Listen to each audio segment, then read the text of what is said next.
कुळगाव बदलापूर नगर परिषद क्षेत्रात वाढत्या उन्हामुळे नागरिक त्रस्त झाले असताना शहरातील अपुऱ्या हरित क्षेत्राचे वास्तव समोर येत आहे.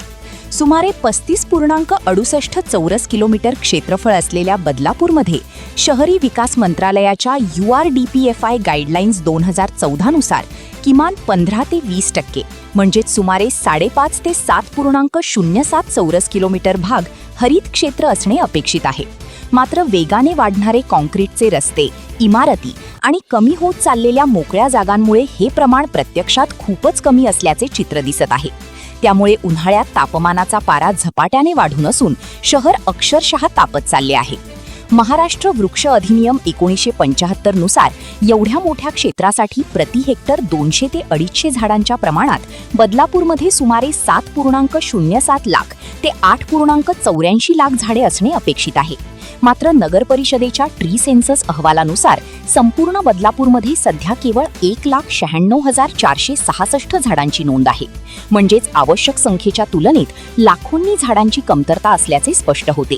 या झाडांमध्ये 72,558 फळझाडे, 6,613 औषधी झाडे, 1,17,295 शोभेची झाडे आणि 137 वारसा वृक्षांचा समावेश आहे. मात्र ही संख्या शहराला आवश्यक असलेल्या हरित कवचासाठी अपुरी ठरत आहे. शहरातील 24 वार्डांमध्ये मोठ्या प्रमाणावर विकास कामे सुरू असून नवीन रस्ते आणि प्रकल्पांमध्ये दर 10 ते 12 मीटरवर झाडे लावण्याचा नियम असतानाही त्याची प्रभावी अंमलबजावणी झालेली दिसत नाही.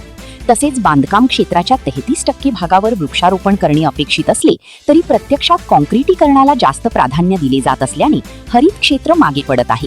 परिणामी सावली देणारी झाडे कमी होत असून उष्णतेचा थेट परिणाम नागरिकांच्या दैनंदिन जीवनावर जाणवत आहे.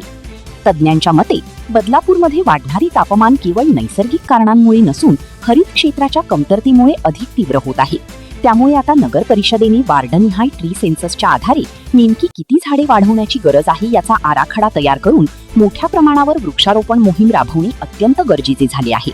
अन्यथा बदलापूरकरांना येणाऱ्या काळात आणखी तीव्र उष्णतेचा सामना करावा लागण्याची शक्यता नाकारता येत नाही.